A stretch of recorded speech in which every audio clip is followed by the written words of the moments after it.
Constitutional development of India. ठीक, इसमें हम लोग एनालाइज करेंगे, ऑप्शंस को एनालाइज करेंगे। पहले समरी देख लेते हैं, उसके बाद ऐसे देखते हुए चलेंगे, फिर कीवर्ड्स भी देखेंगे। मतलब पूरा जो पढ़ाया गया होगा उसमें जो कीवर्ड्स होंगे, जो इम्पॉर्टेंट कीवर्ड्स होंगे, लास्ट में उसको भी रिमाइंड करेंगे। ठीक, तेज़ी से चलेंगे ताकि जल्दी जल्दी हो जाए। British east India company acts कब से बनना शुरू है? 1773 से बनना चालू हुए। ठीक, और ये ब्रिटिश ईस्ट इंडिया के कब तक वो बने? मतलब 1858 से तो ब्रिटिश गवर्नमेंट के पास चला गया, लेकिन ईस्ट इंडिया कंपनी के पास कब तक रहा? 1853 तक। अब देखिए, रेगुलेटिंग एक्ट 1773, इसमें क्या हुआ? वारेन हेस्टिंग को पहला गवर्नर जनरल बंगाल का, ये देखिएगा एकदम वो श्योर रहे, वारेन हेस्टिंग को पहला गवर्नर जनरल बनाया गया। कहाँ का? बंगाल का। ठीक, और मद्रास और बॉम्बे को किसके कंट्रोल में लाया गया? बंगाल के कंट्रोल में लाया गया। इनकी प्रेसिडेंसीज को किसके कंट्रोल में लाया गया? बंगाल के कंट्रोल में लाया गया। ये कब हो रहा है? 1773 में। ठीक, और क्या बनाई गई? एग्जीक्यूटिव काउंसिल बनाई गई। कितने मेंबर्स की? 4 मेंबर्स की। किस चीज़ के लिए? कि वो गवर्नर जनरल को असिस्ट कर सकें। किन चीज़ों में? मिलिट्री और नॉन मिलिट्री डिसीजन में। और क्या कैसे वो डिसाइड होता था? Majority vote. लेकिन गवर्नर जनरल के पास कास्टिंग वोट होता था, मतलब गवर्नर जनरल का ही वोट निर्णायक होता था लगभग। ठीक, अब 1773 के ही एक्ट के थ्रू क्या इस्टेब्लिश हुआ? सुप्रीम कोर्ट इस्टेब्लिश हुआ। कहाँ इस्टेब्लिश हुआ? कलकत्ता के फोर्ट विलियम में। ठीक, 1774 में। मतलब एक्ट तो 1773 था, लेकिन इस्टेब्लिश कब हुआ? 1774 में। और कितने जजेस थे? एक चीफ जस्टिस थे और 3 जजेस थे। इम्फे शायद पहले जज थे। और इसी एक्ट ने क्या किया? प्रोहिबिट किया कंपनी को कि जो मतलब कंपनी के जो सर्वेंट्स हैं या जो कंपनी के कर्मचारी हैं, वो अपने प्राइवेट ट्रेड नहीं कर सकते और ना ही वो घूस ले सकते हैं। मतलब तुम कंपनी के काम के लिए काम कर रहे हो तो तुम कंपनी के लिए काम करोगे और ना ही घूस ले सकते हो। और ब्रिटिश गवर्नमेंट ने क्या किया? ब्रिटिश गवर्नमेंट ने कंपनी पे अपना कंट्रोल बनाए रखने के लिए क्या अपॉइंट किया? कोर्ट ऑफ डायरेक्टर्स को अपॉइंट किया। ठीक, कंपनीज गवर्निंग बॉडी, ताकि उनको रिपोर्ट मिल सके रेवेन्यू पे, सिविल मैटर्स पे और मिलिट्री अफेयर्स पे। ठीक, ये किस चीज़ के बारे में था? एक्ट ऑफ 1773 के बारे में था। एक बार फिर से क्विक रिवीजन कर लें। वारेन हेस्टिंग को गवर्नर ऑफ बंगाल बनाया गया, पहला गवर्नर बनाया गया। बंगाल के ही कंट्रोल में मद्रास और बॉम्बे की प्रेसिडेंसी लाई गई। एग्जीक्यूटिव काउंसिल बनी, जिनके 4 मेंबर्स थे। ठीक, जो गवर्नर को असिस्ट करते थे, जो गवर्नर जनरल को असिस्ट करते थे मिलिट्री और नॉन मिलिट्री डिसीजंस में। लेकिन गवर्नर जनरल के पास ही कास्टिंग वोट होता था, मतलब निर्णायक वोट होता था। और सुप्रीम कोर्ट का इस्टेब्लिशमेंट हुआ कहाँ? फोर्ट विलियम, कलकत्ता में 1774 में। एक चीफ जस्टिस थे और 3 अन्य जज थे। और कंपनी के कर्मचारियों को ये मना किया गया कि आप प्राइवेट ट्रेड नहीं कर सकते और ना ही घूस ले सकते हैं। ब्रिटिश गवर्नमेंट ने कोर्ट ऑफ डायरेक्टर्स को अपॉइंट करके उनकी गवर्निंग बॉडी में अपने आप को ये सुनिश्चित किया कि उनको रिपोर्ट मिलती रहे रेवेन्यू, सिविल और मिलिट्री अफेयर्स में। ठीक, अब आते हैं हम लोग Pitt's India act 1784। Distinguish between commercial and political function. इस एक्ट में स्पेसिफाई किया गया कमर्शियल और पॉलिटिकल फंक्शंस को। बोर्ड ऑफ कंट्रोल बनाया गया पॉलिटिकल मैटर्स को देखने के लिए। कितने बोर्ड ऑफ कंट्रोल मेंबर्स थे? 6 मेंबर्स थे। कोर्ट ऑफ डायरेक्टर्स को क्या करना था? अब भी क्या करना था? कॉमर्शियल अफेयर्स को भी देखना था। ठीक, ये कब हुआ? पिट्स इंडिया एक्ट 1784 में। एक बार देख लिया जाए क्या क्या हुआ। स्पेसिफाई किया गया कॉमर्शियल और पॉलिटिकल फंक्शंस को। बोर्ड ऑफ कंट्रोल बनाया गया पॉलिटिकल मैटर्स को देखने के लिए। उसमें कितने? 6 मेंबर्स थे। कोर्ट ऑफ डायरेक्टर्स अब क्या मैनेज करने लगे थे? कॉमर्शियल अफेयर्स को, व्यापार को। अब 1786 में क्या किया गया? एक्ट ऑफ 1786 में governor general could overrule the council in matters affecting safety, peace और द एम्पायर्स इंटरेस्ट। 1786 के एक्ट में क्या हुआ? गवर्नर जनरल ओवर रूल कर सकते थे काउंसिल को सेफ्टी, पीस और एम्पायर इंटरेस्ट के मैटर्स में, ठीक। जैसे 17 governor general also granted the role of commander in chief. Governor general को क्या कमांडर ऑफ चीफ का भी दर्जा, मतलब दर्जा क्या उनको रोल मिल गया था, ठीक। और सबसे पहले गवर्नर जनरल और कमांडर इन चीफ दोनों कौन थे, लॉर्ड कॉर्नवालिस, ठीक। Was first to enjoy both powers. फिर आया चार्टर एक्ट 1793 का। इसने क्या किया, extended East India company's commercial monopoly for 20 more years. इसमें क्या हुआ कि ब्रिटिश गवर्नमेंट ने 20 साल का और इजाज़त दे दी ईस्ट इंडिया कंपनी को कि जाइए 20 साल और आप लोग मोनोपोली बनाए रखिए, मतलब कोई और आपका कंपटीशन नहीं आएगा। फिर चार्टर एक्ट 1813 में क्या हुआ, ended the companies trade monopoly. अब देखिए 1793 में ये हुआ कि चलिए 20 साल तक आप लोग व्यापार कीजिए, कोई कंपटीशन नहीं आएगा। लेकिन 1813 चार्टर एक्ट में क्या हुआ कि अब कंपनी की मोनोपोली ख़त्म हो गई। कहाँ, सिवाय किसको छोड़ के, सिर्फ वो चाय का व्यापार कर सकते थे और चाइना में व्यापार कर सकते थे, इसकी मोनोपोली थी, ठीक। बाकी मोनोपोली ख़त्म हो गई। और 1 लाख रुपए हर साल, मतलब ये प्रावधान हुआ कि देने हैं शिक्षा के लिए भारत में। कब, 1813 के एक्ट में। फिर आया चार्टर एक्ट 1833। इसमें क्या हुआ, जो गवर्नर जनरल बंगाल के थे वो क्या बन गए, अब गवर्नर जनरल इंडिया के पूरे हो गए, ठीक। लॉर्ड विलियम बेनेडिक्ट पहले गवर्नर जनरल इंडिया के बने, ठीक। और ईस्ट इंडिया कंपनी की कॉमर्शियल एक्टिविटी बंद हो गई और ये क्या हो गई, प्योरली एडमिनिस्ट्रेटिव हो गए, मतलब पूरा एडमिनिस्ट्रेटिव काम करेंगे, अब कमर्शियल एक्टिविटी लगभग नहीं करेंगे। और एक लीगल मेंबर, 4th मेंबर को अपॉइंट किया गया, कहाँ, गवर्नर जनरल के काउंसिल में, और वो कौन थे, Macaulay was first legal member, ठीक। फिर आया चार्टर एक्ट 1853। इसमें क्या हुआ, लेजिस्लेटिव और एक्सिक्यूटिव फंक्शन जो गवर्नर जनरल के काउंसिल में था उसको सेपरेट कर दिया गया, ठीक। और एक सेपरेट इंडियन लेजिस्लेटिव काउंसिल बनाई गई, किस चीज़ के लिए, लॉ मेकिंग के लिए। और क्या किया गया, एक ओपन कंपटीशन सिस्टम लागू किया गया ताकि सिविल सर्वेंट्स का सिलेक्शन और रिक्रूटमेंट हो सके, ठीक। तो ये कब किया गया, 1853 के एक्ट। अब देख लेते हैं हम लोग, अब हम लोग क्वेश्चंस करेंगे जो यूपीपीसीएस या बीपीएससी या यूपीएससी ने पूछा है, और उन ऑप्शंस के एक ऑप्शंस के बारे में भी जानेंगे, ठीक है। अब देखिए, in which of the following act provision was made to establishment of supreme court at Calcutta. किस एक्ट में कलकत्ता के सुप्रीम कोर्ट के इस्टेब्लिशमेंट के बारे में बात किया गया था, तो ये था रेगुलेटिंग एक्ट 1773 में, ऊपर हम लोगों ने पढ़ा था, ठीक। पहला स्टेप लिया गया ब्रिटिश पार्लियामेंट के मतलब ब्रिटिश पार्लियामेंट द्वारा, ताकि वो रेगुलेट कर सके ईस्ट इंडिया कंपनी के रूल को इंडिया में, ठीक। उसमें एक की प्रोविज़न उसका ये था कि सुप्रीम कोर्ट इस्टेब्लिश हो सके फोर्ट विलियम कलकत्ता में, और वो कब इस्टेब्लिश हुई, 1774 में। और वहाँ कौन कौन से थे, एक चीफ जस्टिस थे और 3 अन्य जज थे। सर एलिजा इम्पे कौन थे, पहले चीफ जस्टिस थे कलकत्ता सुप्रीम कोर्ट के, ठीक। ये ये कोर्ट कहाँ कहाँ का ज्यूरिसडिक्शन कर सकती थी, ब्रिटिश सब्जेक्ट्स का बंगाल, बिहार और उड़ीसा में, ठीक। ये इन 3 चीज़ों का, मतलब इन तीन जगहों का ज्यूरिसडिक्शन था ब्रिटिश सब्जेक्ट्स पे, ठीक। पिट इंडिया, ये अब देखिए ऑप्शंस के बारे में हम लोग देख रहे हैं। देखिए पिट इंडिया एक्ट के बारे में 1784 के बारे में जानेंगे, फिर 1813 के बारे में जानेंगे, फिर 1833 के बारे में जानेंगे, ताकि सारी चीज़ें हम लोग के दिमाग में एकदम फिट हो जाएं, भले समय लगे लेकिन फिट हो जाए, ठीक। अब अदर ऑप्शंस का एक्सप्लेनेशन, पिट इंडिया एक्ट में 1784 में क्या हुआ, इसने कॉमर्शियल और पॉलिटिकल फंक्शन को स्पेसिफाई किया, ईस्ट इंडिया कंपनी के कॉमर्शियल और पॉलिटिकल फंक्शन को स्पेसिफाई किया, और बोर्ड ऑफ कंट्रोल बनाया पॉलिटिकल अफेयर्स को देखने के लिए। लेकिन इसके पास कोई प्रोविज़न नहीं था कि वो जुडिशियल रिफॉर्म या कोर्ट का इस्टेब्लिशमेंट करे, ठीक। जैसे इसमें पूछा गया है कि कोर्ट का इस्टेब्लिशमेंट किस में हुआ था, ठीक।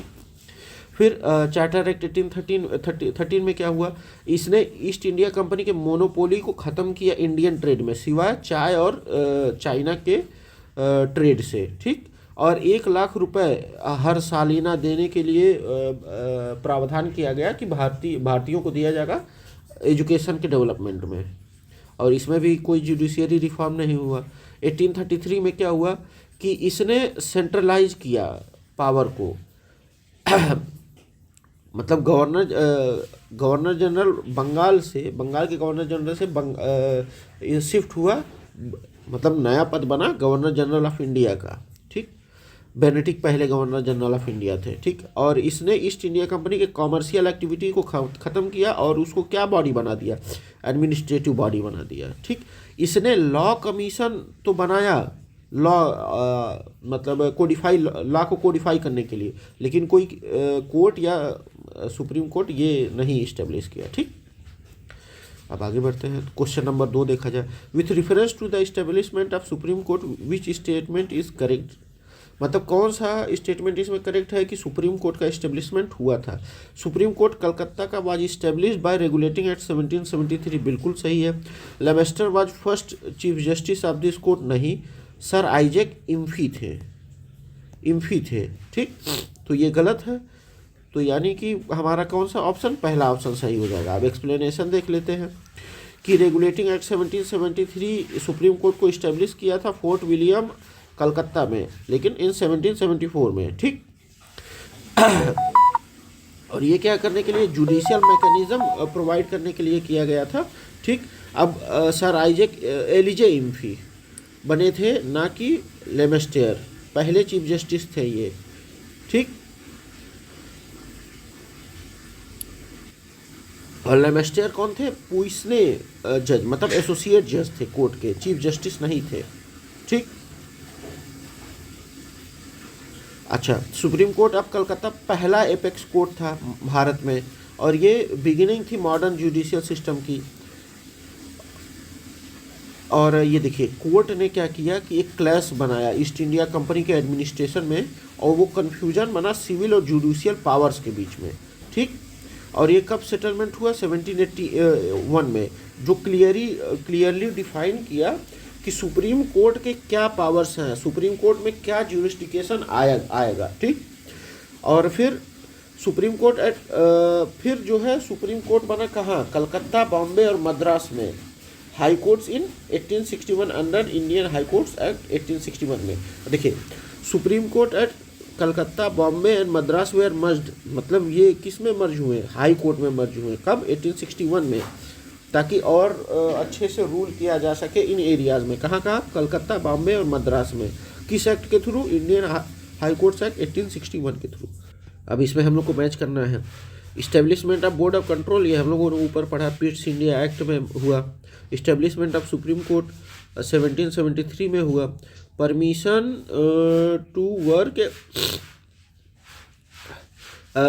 Permission to English missionaries to work in India, ये 1813 में हुआ।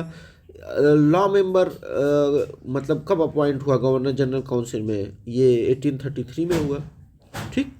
अब देखिए establishment of board of control कब, पिट्स इंडिया एक्ट 1784 में, ठीक। क्या करने के लिए, पॉलिटिकल अफेयर को मैनेज करने के लिए। और कमर्शियल फंक्शन कौन मैनेज करते थे, कोर्ट ऑफ डायरेक्टर्स।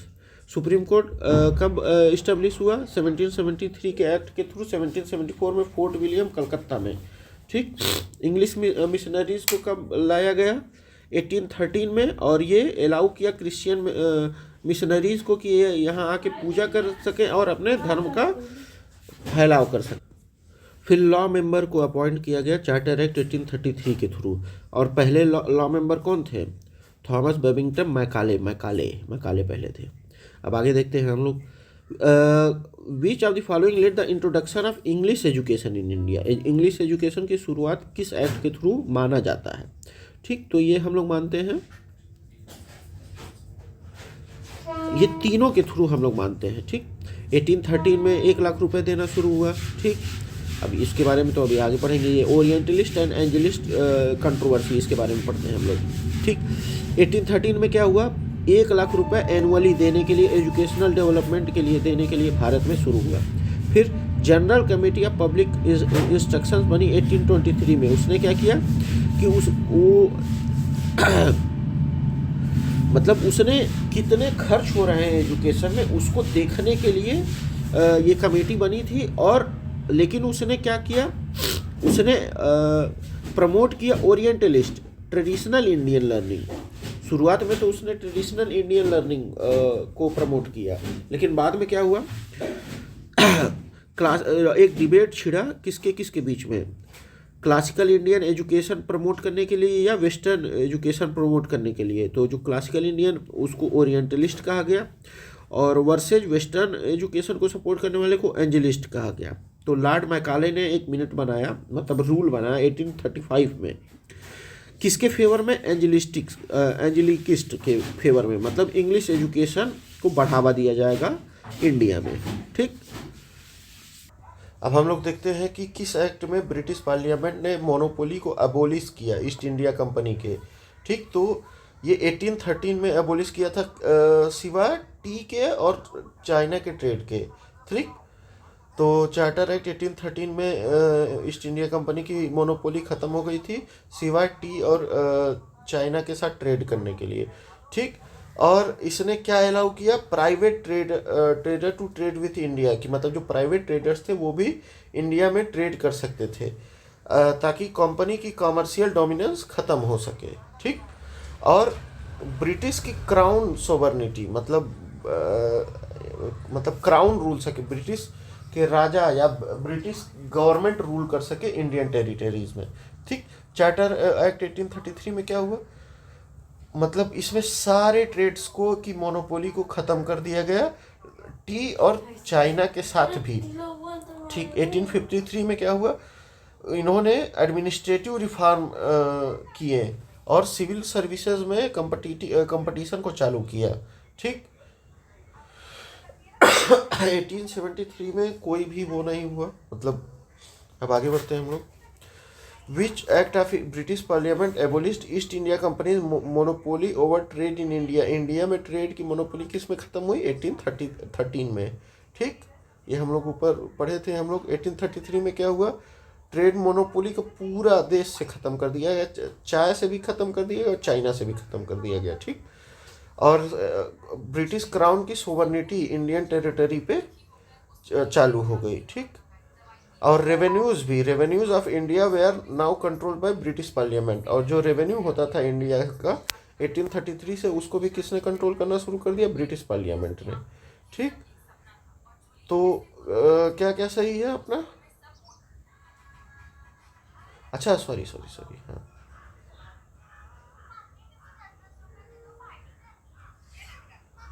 दो और तीसरा, पहला charter of 1883 ended east India company trade monopoly completely. ठीक, और थोड़ा बहुत मोनोपोली 1813 में ही ख़त्म हो गई थी। ठीक,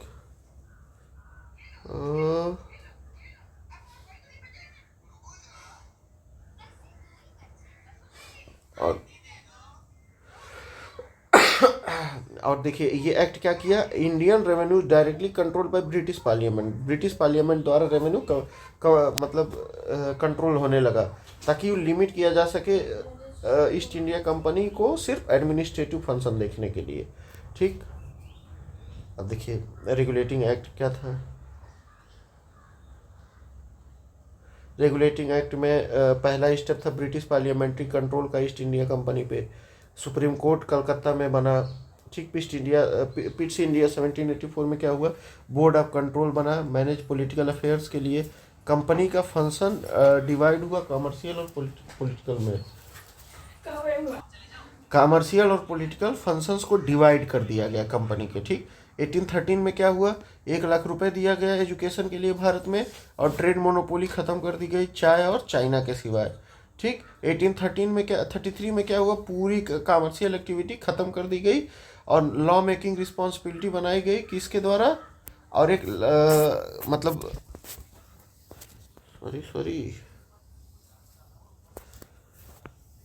एक लॉ मेकिंग रिस्पॉन्सिबिलिटी बनाई गई, एक लॉ मेंबर अपॉइंट किया गया। कौन थे, मैकाले थे।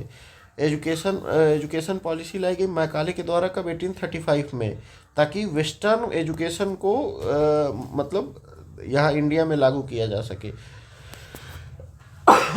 मतलब शिफ्ट किया गया ट्रेडिशनल इंडियन एजुकेशन से मॉडर्न इंग्लिश बेस्ड एजुकेशन से। ठीक। Which the statement given above are correct, मतलब कौन सा स्टेटमेंट करेक्ट है। The trade monopoly of East India company in India abolished except tea and China trade through charter act of 1813, सही है। Charter act of 1813 asserted sovereignty of British Crown over the Indian territory held by the company, नहीं, 1833 में ये हुआ था। The revenue of India were brought under direct control of British Parliament through the Charter Act of 1813, नहीं, 18 अब देखिए 1813 में क्या हुआ, ईस्ट इंडिया कंपनी की मोनोपोली खत्म हुई,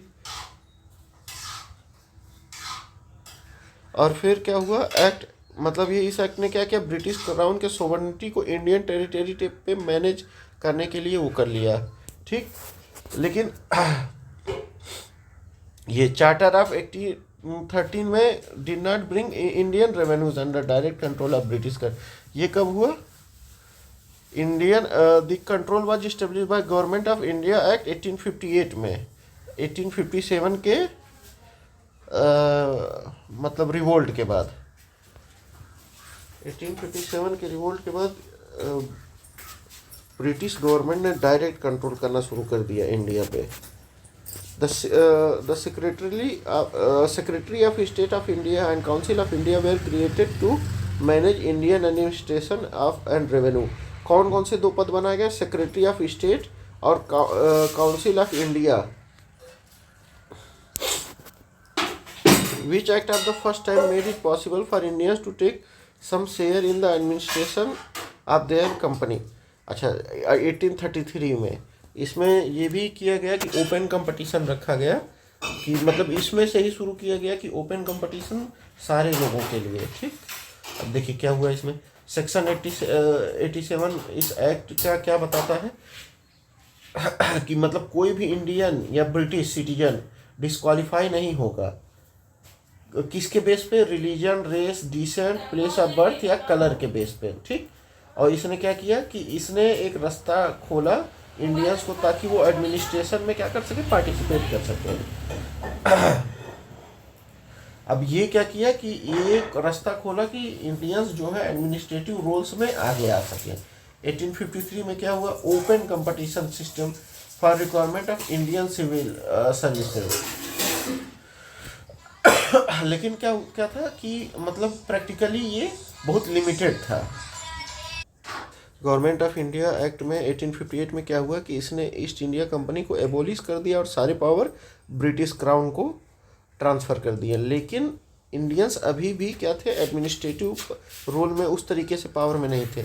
1861 में क्या हुआ, नॉमिनेशन मिलने लगे, मतलब इंडियंस का नॉमिनेशन हुआ वाइसराय के लेजिस्लेटिव काउंसिल में, लेकिन ये लिमिटेड था और इसका कोई सब्सटेंशियल पार्टिसिपेशन नहीं था। ठीक। अब देखते हैं 1833 में क्या हुआ, गवर्नर जनरल ऑफ बंगाल से गवर्नर जनरल ऑफ इंडिया बने कौन, लॉर्ड विलियम बेनेटिक, ये पहले गवर्नर जनरल ऑफ इंडिया थे। ईस्ट इंडिया कंपनी के कमर्शियल एक्टिविटी को ख़त्म करके प्योरली एडमिनिस्ट्रेटिव बॉडी बना दिया गया। एक लॉ मेंबर को इंट्रोड्यूस किया गया, कौन थे वो, मैकाले थे पहले law member.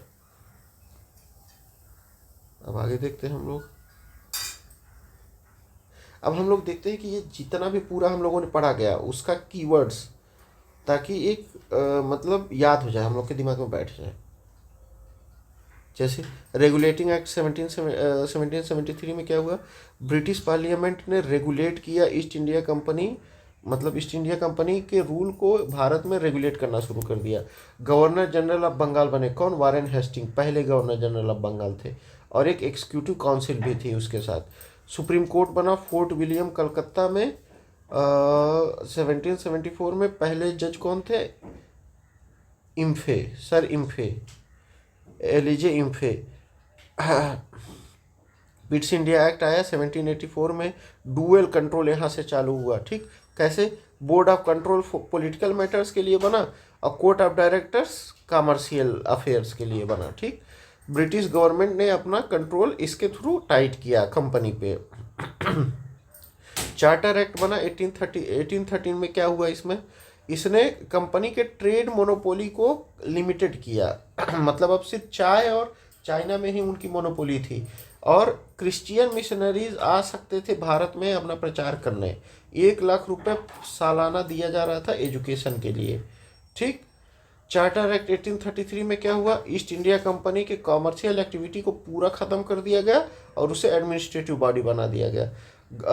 Governor general of Bengal को गवर्नर जनरल ऑफ इंडिया में तब्दील कर दिया गया। सबसे पहले कौन थे? लॉर्ड विलियम बेनेडिक्ट थे। एक लॉ मेंबर को मतलब इंट्रोड्यूस किया गया एग्जीक्यूटिव काउंसिल में। कौन थे? मैकाले थे। ठीक, और इंडियंस को भी गवर्नमेंट पोस्ट पे मतलब तैनाती मिलनी शुरू हो गई उनके रेस, रिलीजन और प्लेस ऑफ बर्थ को ख़त्म करके। ठीक, मतलब उसका भेदभाव ख़त्म करके। 1853 में क्या हुआ? सेपरेट लेजिस्लेटिव और executive functions governor general council के बनाए गए। ठीक, और एक ओपन कंपटीशन सिस्टम बनाया गया ताकि इंडियन सिविल सर्विसेज के लिए। ठीक, कब हुआ? 1853 में। गवर्नमेंट ऑफ इंडिया एक्ट 1858 में क्या हुआ? ईस्ट इंडिया कंपनी को एबोलिश कर दिया गया 1857 के बाद। ठीक, और सारे पावर्स किसको ट्रांसफ़र कर दिए गए? ब्रिटिश क्राउन को। ठीक, और एक पोस्ट बनाया गया सेक्रेटरी ऑफ स्टेट और council of India to manage administration. 1861 में क्या हुआ? Introduce Indians to the legislative process for the first time.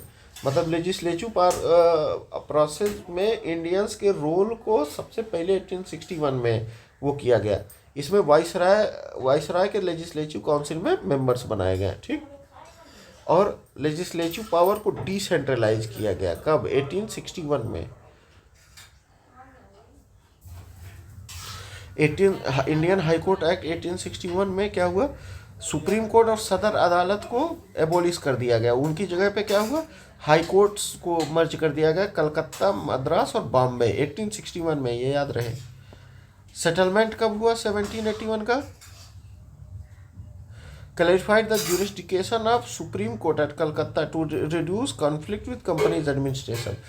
मतलब एक्ट ऑफ सेटलमेंट लाया गया 1781 में ताकि सुप्रीम कोर्ट के का जो रोल है उसको स्पेसिफाई किया जाए और जो कंपनी में झगड़ा चल रहा था सिविल और ये जुरिस्डिक्शन को लेकर उसको ख़त्म किया जाए। ब्रिटिश अच्छा, इंस्टीट्यूशन और गवर्नमेंट कैसे थे? गवर्नेंस कैसा था? ब्रिटिश ईस्ट इंडिया कंपनी एक प्राइवेट कंपनी थी जिसको ट्रेड मोनोपोली मिली हुई थी इंडिया में वो करने के लिए, रूल करने मतलब व्यापार करने के लिए। British crown rule. Government of India act 1858 से एकदम डायरेक्टली ब्रिटिश ने क्या किया? इंडिया को मतलब कंपनी से ले लिया और खुद गवर्न करने लगा। गवर्नर जनरल ऑफ बंगाल कब से शुरू हुए? रेगुलेटिंग एक्ट 1773 में से, और ये हेस्टिंग थे। ठीक, और ये कहाँ? बंगाल, मद्रास और बॉम्बे की प्रेसिडेंसी इसके अंदर आती थी। ठीक, गवर्नर जनरल ऑफ इंडिया कब बने? 1833 से, ताकि यूनिफाई हो सके ब्रिटिश इंडिया एडमिनिस्ट्रेशन। कौन बने governor general of India? William Benedict. Board of control कब इस्टेब्लिश हुआ? पिट्स इंडिया एक्ट 1784 से, ताकि पॉलिटिकल अफेयर देखा जा सके ईस्ट इंडिया कंपनी का। Court of director commercial function देखने के लिए बने। ठीक, सुप्रीम कोर्ट फोर्ट विलियम में कब इस्टेब्लिश हुआ? 1774 में। सर एलिजे इम्फे कौन थे? पहले चीफ जस्टिस थे। काउंसिल ऑफ इंडिया कब बना? गवर्नमेंट ऑफ इंडिया एक्ट 1858 के थ्रू बना ताकि वो एडवाइस कर सके सेक्रेटरी ऑफ इंडिया को।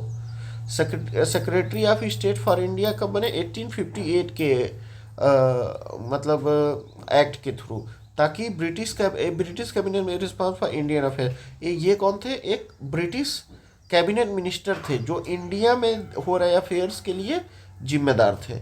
इंडियन सिविल सर्विसेज कब आए? ये 1853 में अलाउ हुआ ओपन कंपटीशन कि इसमें कोई भी पार्टिसिपेट कर सकता था और उसमें एडमिनिस्ट्रेटिव पोस्ट मिलती। ठीक, वाइसरॉय का लेजिस्लेटिव काउंसिल कब हुआ? 1861 में। इसमें क्या हुआ कि भारतीय भी पार्टिसिपेट, मतलब भारतीयों को भी मौका मिलने लगा लेजिस्लेटिव डिसीजंस में पार्टिसिपेट करने के लिए। लॉ मेंबर सबसे पहले कौन थे? ये चार्टर एक्ट 1853 के में पहला लॉ मेंबर कौन थे? मैकाले। इन्होंने मैकाले मिनट बनाया 1835 में। अब देखिए पर्सनालिटीज़ कौन कौन हैं हम लोगों ने देखा। वारेन हास्टिंग पहले गवर्नर जनरल बंगाल के 1773 में। एलिजा इम्फे पहले चीफ जस्टिस सुप्रीम कोर्ट के कलकत्ता के। स्टेफन लेमेस्टियर कौन थे? ये एसोसिएट जज थे सुप्रीम कोर्ट कलकत्ता के। लॉर्ड कॉर्नवालिस पहले गवर्नर जनरल जिनको मिलिट्री और सिविल अथॉरिटी भी थी। ठीक, ऐसे पहले गवर्नर जनरल थे, अरे commander in chief. William Benedict कौन थे? पहले गवर्नर जनरल ऑफ इंडिया थे। किस चार्टर एक्ट के? 1833 के चार्टर एक्ट के थ्रू। मैकाले कौन थे? पहले लॉ मेंबर थे और इंग्लिश एजुकेशन को भारत में शुरू करने वाले लगभग थे। ठीक, और चार्ल्स ट्रेवेलन कौन थे? ये वेस्टर्न एजुकेशन को एडवोकेट, मतलब बढ़ावा देने के लिए एडवोकेट करते थे। एस.टी. प्रिंसेप और एच.एच. विल्सन ओरिएंटलिस्ट एजुकेशन के, मतलब ये लोग चाहते थे कि भारतीय एजुकेशन को बढ़ावा मिले। ट्रेड मोनोपोली कब से वो हुआ? 1813 में ये ख़त्म होना शुरू हुआ और 1833 में ये पूरी तरीके से ख़त्म हो गया। ओरिएंटलिस्ट और एंग्लिस्ट कंट्रोवर्सी में क्या हुआ कि ओरिएंटलिस्ट कौन थे? जो भारतीय भाषाओं को एजुकेशन में प्रमोट करते थे। भाई एंग्लिस्ट इंग्लिश वेस्टर्न भाषाओं को। ठीक, 1813 में 1 लाख रुपए मिलना शुरू हो गया एजुकेशन के लिए। ठीक, 1853 से ओपन कंपटीशन सिविल सर्विसेज के लिए, एडमिनिस्ट्रेटिव पदों के लिए शुरू हुआ। ठीक, 1853 के एक्ट से। रिलीजियस नॉन डिस्क्रिमिनेशन ये कब से शुरू हुआ? सेक्शन 87 चार्टर एक्ट 1833 से, कि मतलब इंडियंस को अलाउ किया गया कि वो कोई भी पोस्ट वो कर सकते थे बिना डिस्क्रिमिनेशन के। ठीक, जुडिशियल डेवलपमेंट कब से शुरू हुआ? सुप्रीम कोर्ट कलकत्ता कब बना? 1774 में। ये पहला फॉर्मल जुडिशियल बॉडी था इंडिया में। हाई कोर्ट्स बने कब? इसने रिप्लेस किया सुप्रीम कोर्ट और सदर अदालतों को। कहाँ के? बॉम्बे, कलकत्ता और मद्रास के कोर्ट्स बने। ठीक, एक्ट ऑफ सेटलमेंट, इसमें क्या हुआ कि सुप्रीम कोर्ट के अंदर जो ज्यूरिसडिक्शन होता था उसको ख़त्म किया गया। चलिए ठीक है, अब यहाँ हम लोग का ये पूरा हम लोगों ने ख़त्म कर दिया। Thank you, bye bye.